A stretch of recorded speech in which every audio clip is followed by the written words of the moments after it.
అన్నీ అయిపోయినాయి. 10 ఏళ్ళు మోడీ పేదోళ్లకు ప్రతి సంవత్సరం 2 కోట్ల ఉద్యోగాలు ఇస్తా అన్నాడు. 20 కోట్ల ఉద్యోగాలు ఇవ్వాలి, ఒక్క ఉద్యోగం ఇవ్వలే, దాని జోలి చెప్పే పరిస్థితి లేదు. రైతుల ఆదాయం 2 చేస్తా అన్నాడు. కానీ ధర్నా చేసిన రైతులను ఢిల్లీలో పిట్టలు కాల్చినట్టు కాల్చి చంపిండు.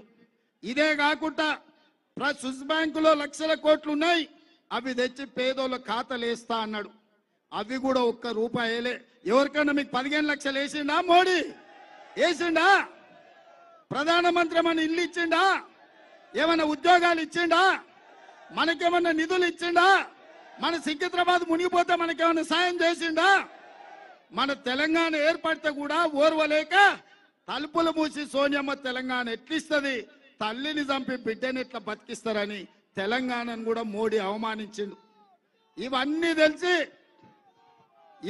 తెలిసి తెలంగాణ సమాజం ఇవాళ మోడీని తిరస్కరిస్తుంటే నిన్న మొన్న మోడీ గారు దేవుడి సెంటిమెంట్ జేబులోకి వెళ్ళి బయట తీసిండు. హిందువుల ఆస్తులు గుంచుకొని ముస్లింలకు వంచి పెడతారు అంటున్నారు. నేను ఈ వేదిక మీద నుంచి ఒక మాట అడగదలుచుకున్నా. తండ్రి ఆస్తి కొడుకుకి ఇవ్వాలంటేనే విరాసత్ చేయాలి.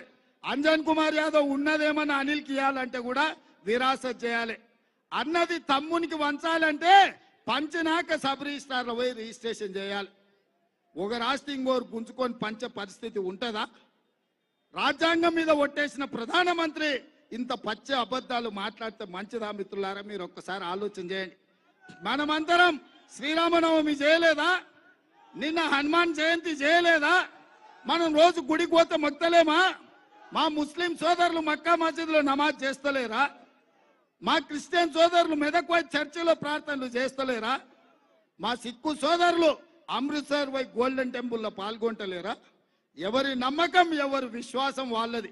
కానీ ప్రధానమంత్రి ఈ రకంగా మాట్లాడు మంచిదా అని నేను అడుగుతున్నా. అందుకే మిత్రులారా, దేవుడు గుడిలో ఉండాలి, భక్తి గుండెల్లో ఉండాలి. దేవుడు చెప్పండి, దేవుడు ఏడు ఉండాలి? దేవుడు గుడిలో ఉండాలి, భక్తి గుండెల్లో ఉండాలి. నరేంద్ర మోడీ దేవుడిని బజార్లకు తెచ్చి గోడల మీద రాసి పోలింగ్ బూత్ లో డబ్బాల ఓట్లు వేయించుకోవాలని చూస్తుండు. ఆ మాయలు ఎవరు పడకండి. ఎన్నో ఏండ్ల నుంచి, వందల సంవత్సరాల నుంచి, నిజాం సర్కార్ నుంచి ఈ ప్రాంతంలో మత సామరస్యం ఉంది.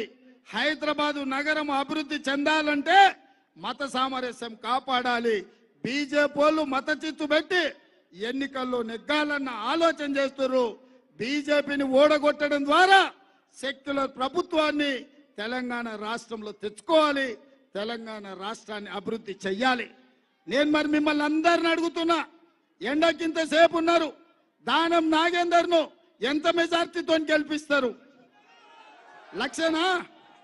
లక్షనా? లక్షనా? లక్షనా? లక్షనా? లక్షనా? లక్షనా? లక్షనా? లక్షనా? లక్షనా? లక్ష ఖాయం కదా? లక్ష ఖాయం కదా? లక్ష ఖాయం కదా? జై కాంగ్రెస్! ఢిల్లీకి వినిపించాలి, జై కాంగ్రెస్! జై జై కాంగ్రెస్! హస్తం గుర్తుకే, హస్తం గుర్తుకే. ధన్యవాదాలు సోదరులారా. मैं मुबारकबाद दे रहा हूँ दानम नागेंद्र भाई को, क्योंकि जीत कायम हो गए। इस बार दानम नागेंद्र सिकंदराबाद शहर का शहंशाह बनाएगा। दिल्ली में आगे आपका आवाज बनेगा दानम नागेंद्र। ప్రైవేట్ కమాండర్లని చూస్తున్నాడు. మనం కట్టిన రైల్వే లైన్లు నరేంద్ర మోడీ అదాని అంబాల కన్నా చూస్తున్నాడు. అందుకే రైల్వే ఉద్యోగులకు కూడా ప్రత్యేకంగా విజ్ఞప్తి చేస్తున్నా, కాంగ్రెస్ పార్టీకి అండగా నిలబడండి అని తెలియజేస్తూ మీ అందరి దగ్గర సెలవు తీసుకుంటున్నాను. జై కాంగ్రెస్! జై కాంగ్రెస్! రేవంత్ రెడ్డి గారి నాయకత్వం, సోనియా గాంధీ గారి నాయకత్వం, రాహుల్ గాంధీ గారి నాయకత్వం. జై కాంగ్రెస్! సింగమోలే కదిలినాడు ఒక్కరో కాంగ్రెస్ సూర్యుడు, మన రేవంత్ అన్న నిగ్గదీసి అడిగే మునగాడు.